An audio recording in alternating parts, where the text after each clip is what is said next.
সোহবাত বোঝানোর জন্য, ঘটনা টেনে এনেছি বোঝবার জন্য।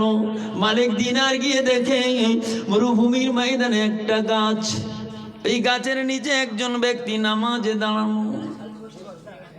দূর থেকে দেখে তার ডান হাতটা নেই, পায়ের থেকে একেবারে এখান থেকে একটা রশ্মি ঝুলানো জিঞ্জির মতো। আল্লাহর বান্দা নামাজি, নামাজ শেষ হয়ে গিয়েছে। আল্লাহর ওলি হযরত মালিক দিনার সালাম দিলেন, আসসালামু আলাইকুম ইয়া মুহাম্মদ বিন হারুন, ইয়া আখি মুহাম্মদ বিন হারুন। সালামের জবাব এলো আলাইকুম আসসালাম ইয়া মালিক দিনার। ইনিও মালিক দিনারকে চিনেন। মালিক দিনারও থেকে পরিচয় পাওয়ার পরে তিনিও তাকে সালাম দিয়ে ইয়া মুহাম্মদ বিন হারুন বললেন। তিনিও জানতে পারলেন এখানে একটা উচ্চ রয়ে গিয়েছে। মুহাম্মদ বিন হারুন সালাম দিয়েও জবাব দিয়ে বলছেন ইয়া মালিক দিনার। মুহাম্মদ বিন হারুনকে দেখবার ক্ষমতা কে দিয়েছে? কথা বলেন না তো। নামাজি চোখ বন্ধ করে, চোখে ঘা হয়ে গেছে, চোখ ছানি পড়ে গেছে, চোখ বন্ধ হয়ে গেছে। মালিক দিনার কে এই মুহাম্মদ বিন হারুন সালাম দিয়ে বলছে ইয়া মালিক দিনার। সৌভাগ ওলিদের দেখেন তার ক্ষমতা কত, অথচ তার 40 বছরের ইবাদত আল্লাহ কবুল করে না। 40 বছরের ইবাদত কবুল হয় না, কিন্তু এরপরে কবুল হবে সেই কথাটা বোঝাবার জন্য আমাল্লাহু মিনান নাবিয়িনা ওয়া সিদ্দিকিনা ওয়াস শুহাদায়ে ওয়াস সালিহিন, এই 4 শ্রেণীর দোয়া আল্লাহ কখনো ফিরিয়ে দেন না। জোরে বলেন সূরা ফাতিহা। আল্লাহ এজন্যই বললেন সিরাতাল্লাযিনা আনআমতা আলাইহিম, যারা আমার ইনাম প্রাপ্ত, আমি আল্লাহ তাদের উপরে ইনাম দিয়েছি, পুরস্কার দিয়েছি, খুশি হয়েছি। তারা চাইলেই আমি আল্লাহ কবুল করি, আমি আল্লাহ তাদের হাতকে কখনো ফিরাতে পারি না। জোরে বলি, জোরে বলা গেল না?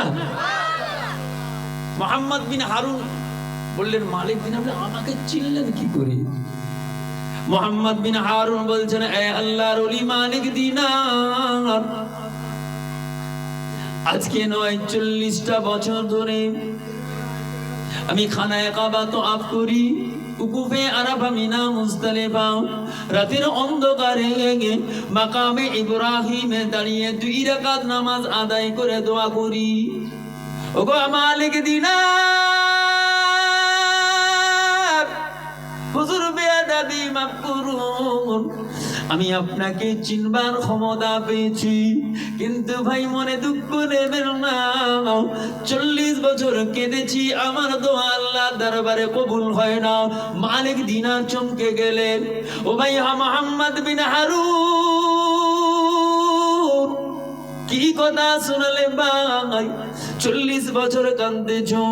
ওগো আল্লাহর ওলি মালিক দিনার, শুধু আপনি নয়, আজকে 40 বছর হয়ে গেল, এমন কোনদিন যায় না আল্লাহর আবেদ বান্দা আমি মুহাম্মদ বিন হারুনকে দুঃখের সংবাদ দেয় না।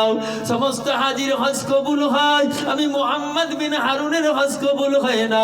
সমস্ত হাজির হজ কবুল হয়, আমি মুহাম্মদ বিন হারুনের হজ কবুল হয় না।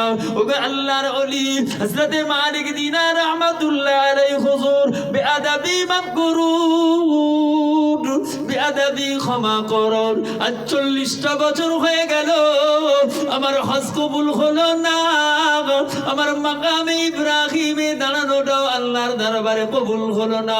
আমি যে আল্লাহর দরবারে নিজের জীবনের জন্য গুনাহের জন্য মাফি চাইলাম, আমি আল্লাহর দরবারে নিজের থেকে নিজেকে আল্লাহর দরবারে শরবত করে দিলাম, আমার আল্লাহর দরবারে এত কাকুতি মিনতি করলাম, গুনার জন্য চোখের পানি ফেললাম, আমার আল্লাহ আবার দোয়াকে কবুল করলো না। প্রত্যেক বছরই একজন করে আবেদ আছে, প্রত্যেক বছরই একজন করে আল্লাহর নেক বান্দারা আমি মুহাম্মদ বিন হারুনকে খুঁজে খুঁজে বলে যায়, এই মুহাম্মদ বিন হারুন করুন, তোমার হজ কবুল হয় না, আমি ওই বান্দাদেরকে ছাড়ি না। ওগো আল্লাহর ওলি, আপনি যখন আমার হজ কবুল হয় না, এই দোয়া আপনি আমার জন্য করুন। ওগো মালিক ইবনে দিনার রাহমাতুল্লাহ আলাইহি হুজুর শুনে নেন, আল্লাহর ওলিরা বারবার দোয়া চায়, আল্লাহ তাদের দোয়াকে ফিরিয়ে দেন। আল্লাহ আমি মুহাম্মদ বিন হারুনকে কবুল করলেন না, আজ আমার ইমানে বিশ্বাস আমি মুহাম্মদ বিন হারুনের। আপনি আল্লাহর ওলি, আপনি মালিক দিনার রাহমাতুল্লাহ আলাইহি আল্লাহর দরবারে দোয়া চাইলে পরে আপনার দোয়াটা আল্লাহ কবুল করে নেবে। আমার আশা আপনি একটু আমার জন্য দোয়া চাইবেন। কি হয়েছে সব ঘটনা তিনি বললেন। আমার অপরাধ, আমার জন্ম দুঃখিনী গর্ভধারিণী মাকে অতিরিক্ত ভাবে জুলুম শাসন করেছি, তখন আমার নেশাগ্রস্ত ছিল, এমনকি প্রহার করতে করতে জ্বলন্ত আগুনে ফেলে পুড়িয়ে মেরে ফেলেছি। পরের দিন আমার জ্ঞান যখন এসে গেল, বন্ধুদের সোহবাতে পড়ে আমার জীবনকে ব্যর্থতায় দিয়ে সকালে উঠে আমার যখন জ্ঞান এসে গেল, আমি দেখলাম কি সর্বনাশ করলাম। আমার বিবি আমার আখলাকে ছুটে চলে গেল, আমার সম্পদকে দান করে দিয়ে আজ 40টা বছর আমি এই জায়গায় সামারকান্দ থেকে এই মক্কা শরীফে কষ্ট করে এসে কাঁদতেছি। আমার এই খবরটা জানার পরে আমার ডান হাতটা কেটে ফেলে দিয়েছি, এই পায়ের সঙ্গে গলার সঙ্গে জিঞ্জির দিয়ে পাটাকে বেঁধে নিজেকে নিজের শাস্তি দিচ্ছি। আল্লাহর কসম 40 বছর হয়ে গেল, আমার এই শাস্তি এখনো আল্লাহর দরবার থেকে ক্ষমার কোনো খবর পেলাম না। 40 বছর মাকে অপরাধ করার জন্য। এখানে মায়ের অপরাধটাকে আমি উচ্চ রেখে আপনাদের বোঝাচ্ছি। বলেন, এক অপরাধে আদম আলাইহিস সালামকে জান্নাত থেকে বের করে দেওয়া হলো, এক অপরাধে আম্মা জান হাওয়া আলাইহিস সালামকে জান্নাত থেকে বের করে দেওয়া হলো সামান্য একটা অপরাধের কারণে। এক অপরাধ, হুকুম অমান্য করা। আমি আপনি যদি দেখি আমরা সারা জীবনে কতবার অপরাধ করেছি, কথা বলে কতবার, কোনো সীমা নাই। দাদা এর কোনো সীমা সংখ্যা নাই, এত অন্যায় করেছি। কিন্তু অন্যায়ের পরে আমরা আল্লাহর কাছে ক্ষমা প্রার্থী হই না। ক্ষমা পেলে আল্লাহর নবী বলছেন ক্ষমা হয়ে যাবে। তাই কবি বলছেন, দয়ার নবী প্রেমের ছবি নীলা যে বিদায়, দয়ার নবী প্রেমের ছবি নীলা যে বিদায়,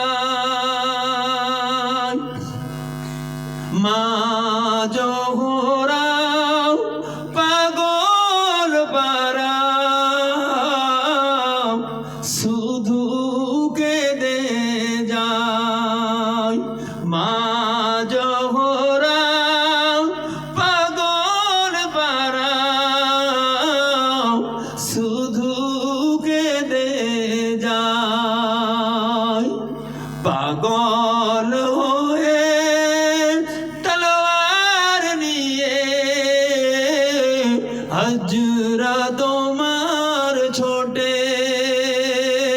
যে বলবে নবী গেছে মরে নেব গলা কেটে, দয়ার নবী প্রেমের ছবি নীলা যে বিদায়, মা জোহরা পাগল পারা শুধু কেঁদে যায়, মায়ের আঁচল ধরে দুভাই কেঁদে কেঁদে বলে,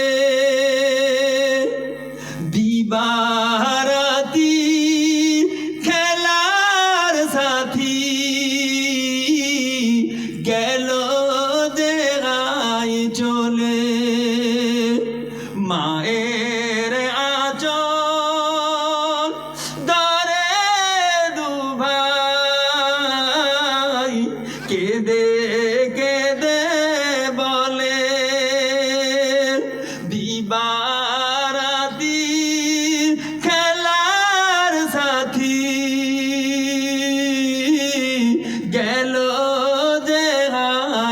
চলে স্নেহের চুমা কে বলো মা দেবে গো আমায় হাসান হোসেন হায় নানা জান বলে যে তড়পায় দয়ার নবী প্রেমের ছবি নীলা যে বিদায় মা জোহরা পাগল পারা শুধু কেঁদে যায় ফারিস্তা তামাম দরুদ সালাম কাতার দিয়ে পড়ে জিবরাইল আর মিকাইল গোসল দেয় কাউসারে সাদা কাফন করে আপন সাদা কাফন করে আপন নিজ ঘরে নিয়ে যায় হুর গেলে মান পড়ে কোরআন সওয়াব বক্সে দেয় দয়ার নবী প্রেমের ছবি নীলা যে বিদায় মা জোহরা পাগল পারা শুধু কেঁদে যায় ও ভাইজানেরা ও নওজওয়ান যুবকেরাও ওরে আল্লাহ পাকের বান্দা বান্দিরাও মুহাম্মদ বিন হারুন বললেন আল্লাহর বান্দা এই মালিক দিনার আল্লাহর কসম আমার সম্পদ আল্লাহর রাস্তায় দান করে দিয়েছি আমি আমার নিজেকে শাস্তি দিতেছি তবু আমার হসরা আল্লাহর দরবারে কবুল হলো না আমার অপরাধটা আল্লাহ দরবারে এখনো ক্ষমার নজরে এলো না ওগো মালিক দিনার আপনি আমাকে বলুন আমি ক্ষমা পাবো কি পাবো না মালিক দিনার বলছে এরকম পাপ ক্ষমা হবে না আল্লাহ রসুলের হাদিস কখনো মিথ্যা হবে না আল্লাহ রসুল বলছেন আস-সাদকাতু বুরহানুন অপর হাদিসে এসেছে আস-সাদকাতু তারুদ্দুল বালা আল্লাহ কোরআনে বলেছেন লান তানালুল বিররা হাত্তা তুনফিকু মিম্মা তুহিব্বুন এই বান্দা আমি আল্লাহ তোদের জানাচ্ছি তোদের মুহাব্বতের জিনিসটা যদি আমি আল্লাহর রাস্তায় ব্যয় করতে পারো খরচা করতে পারো এর নেয়ামত আমি আল্লাহ দুনিয়ায় দেব আখিরাতে দেব আল্লাহর নবী বললেন আস-সাদাকাতু তারুদ্দুল বালা তুমি যদি আল্লাহর রাস্তায় সাদকা করো দান করো আমি নবী জানিয়ে দিচ্ছি তোমার উপর থেকে বালা সরে যাবে আল্লাহ বালাকে হটিয়ে দেবে বিপদকে দূরে সরিয়ে দেবে অপর হাদিসে আল্লাহর নবী বললেন আস-সাদাকাতু বুরহানুন তোমরা যদি আল্লাহর রাস্তায় কিছু দান খায়রাত করতে পারো তোমরা নিজেকে অর্থ ব্যয় করে আল্লাহর দরবারে সরবত করতে পারো আল্লাহকে সাক্ষী রেখে আল্লাহর দরবারে যদি দানের হাতটা দিতে পারো আল্লাহ তোমার জন্য জান্নাত জান্নাত জান্নাত জান্নাতে যাবার দলিল দিয়ে দিয়েছেন জোরে বলি আমি বলি না নবীর হাদিস আস-সাদাকাতু বুরহানুন এই মালিক দিনার নবীর হাদিস কি সত্য না মিথ্যা আমি আপনাকে বোঝাচ্ছি ইনাম প্রাপ্তটা কি এই সওয়াব তাসাব্বুটা কি সেটা বোঝাবার জন্য এর ভিতরে আয়াতের তাফসীরও আপনাদেরকে একের পর এক মাঝে মাঝে দিচ্ছি বোঝার জন্য আমি দান করেছি অর্থ ছিল সব আল্লাহর রাস্তায় দিয়ে দিয়েছি নবীর হাদিস কি মিথ্যা হবে মালিক দিনার চুপ করে গেছেন মালিক দিনার বলছে যাই করো আল্লাহ কবুল করবে না তোমার ক্ষমা হবে না ভাই এখান থেকে একটা আদর্শ শিখে যান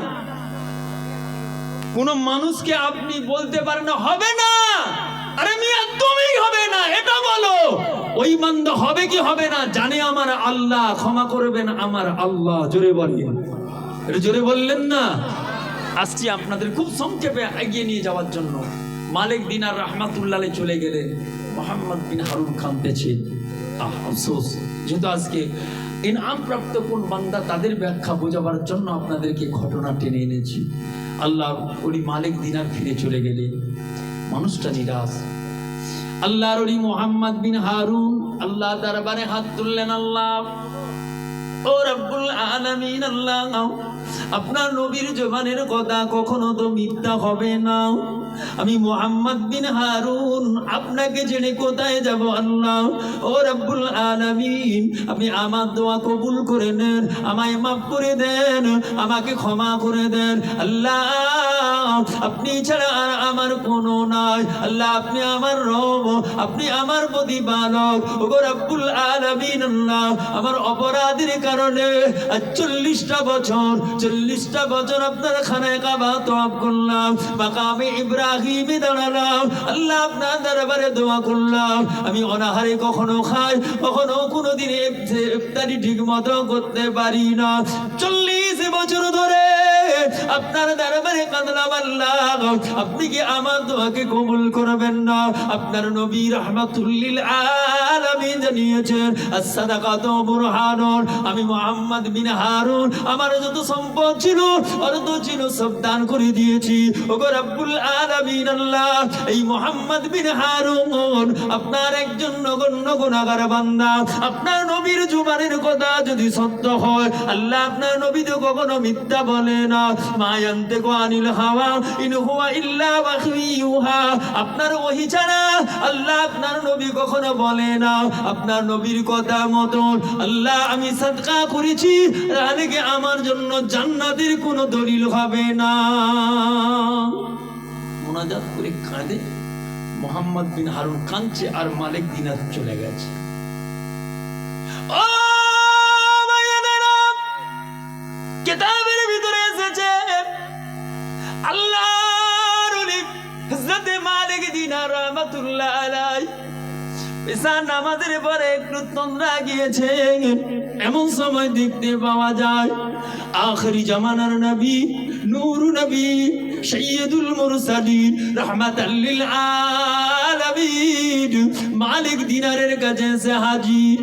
এই মালিক দিনার, কে তোমাকে বান্দাকে রাহমত থেকে নিরাশ করলে রে বান্দা? মালিক দিনার, এই মালিক দিনার, আল্লাহর কোরআন কি তুমি পড়ো না?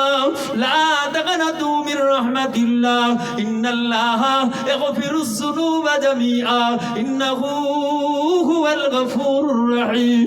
এই মালিক দিনার, তুমি আল্লাহর বান্দাকে কেন রহমত থেকে নিরাশ করলে?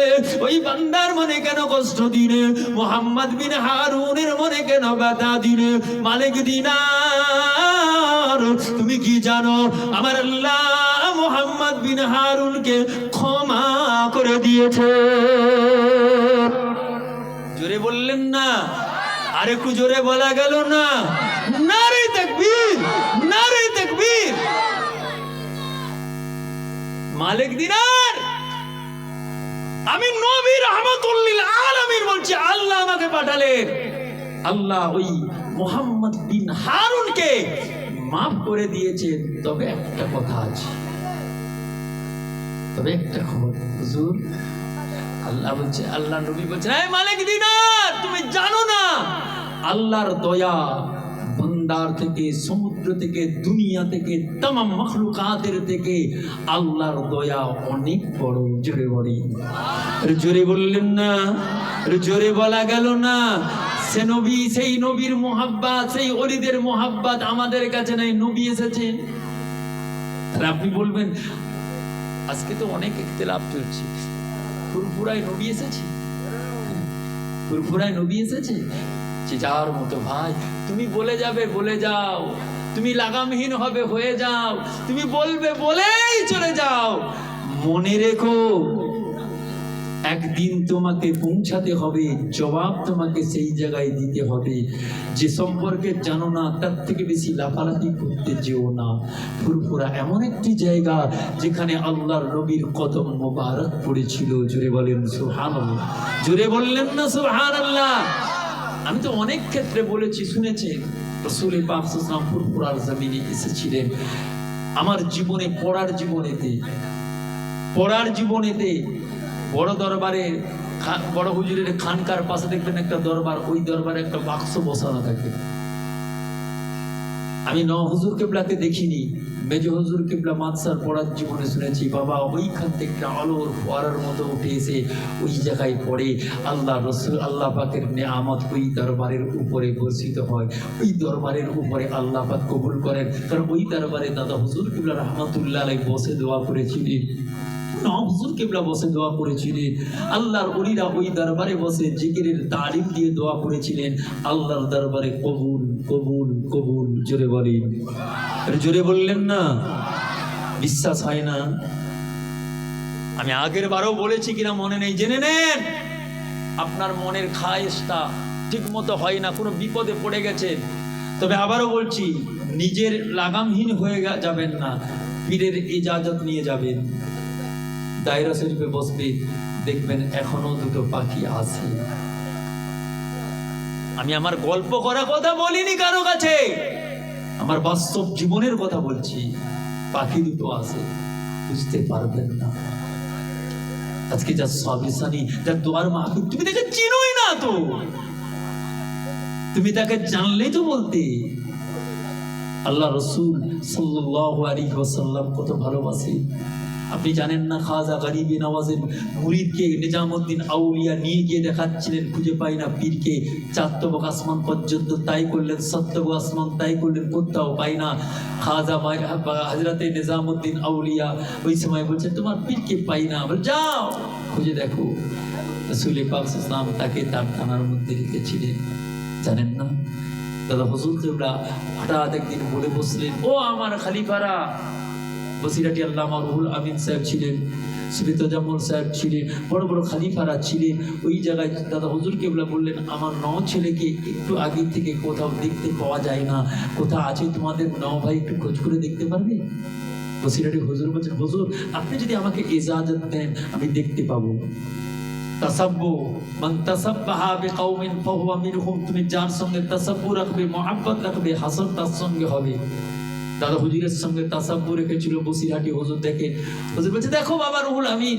দাদা হুজুর কিবলার ইজাজত প্রাপ্ত হয়ে বসিরহাটি আল্লামা রুহুল আমিন সাহেব চোখটা বন্ধ করলেন, মাথা একবারে মাথাটা নিচু করলেন, উপরের দিকে তাকালে, ডানে বামে সামনে পিছনে তাকিয়ে চোখ খুলে বলছেন, হুজুর বেয়াদবি মাফ করে। ওগো আল্লাহর ওলি মুজাদ্দিদুজ জামান, আপনি আমার পীর, আপনার ইজাজত প্রাপ্ত হয়ে 7 তবক আসমান জমিন তয় করলাম, সামনে বামে পৃথিবীর শেষ প্রান্ত পর্যন্ত দেখলাম, কোন জায়গায় না হুজুর আমাদের 9 ভাইকে পাওয়া যায় না। সুফি সাহেব বলছেন, হুজুর আমাকে একটু দেন। পরের পর খলিফারা নিলেন, কেউ খুঁজে পায় না। আল্লাহর ওলি মুজাদ্দিদুজ জামান বলছে, বাবা খলিফারা, ও আমার ভক্ত মুরিদেরা, আমি আবু বকর এবার আমার 9 ছেলেকে খুঁজি। হুজুর মুরাকাবা হালতে বসলেন, আসমান জমিন দুনিয়ার প্রান্ত থেকে প্রান্ত পর্যন্ত খুঁজলি, পায় না।